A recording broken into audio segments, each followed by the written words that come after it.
And tonight at 11, a massage spa in Jacksonville Beach has been shut down indefinitely after a midday raid involving local and federal investigators created quite the scene. Now, we know tonight that agents with Homeland Security were involved and that several workers were led away this afternoon in handcuffs. On Your Side's Jeff Valent has been tracking the latest developments all night long. He joins us now with the update. Yes, good evening. Well, if you read the door here at Tang Dynasty Foot Spa, it says they close at 9:30 p.m. These doors were locked many hours before that as law enforcement descended, all while customers were in the building. He just opened the door and said, they're closed.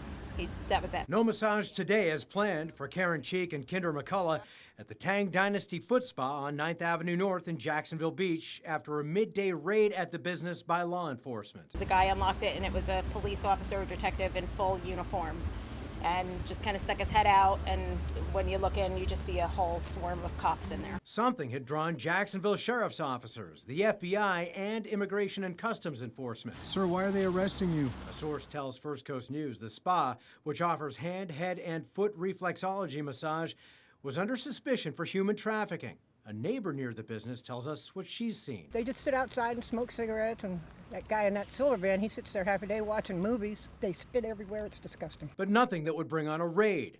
And like several other clients who told us the spa owners and staff are kind and hardworking, Cheek and McCullough say they've never suspected anything. And I've always had a good experience here. I've never had, anything fishy or weird. There's no word yet whether or when the Tang Dynasty Foot Spa will reopen. We're also waiting for further detail from those various law enforcement agencies.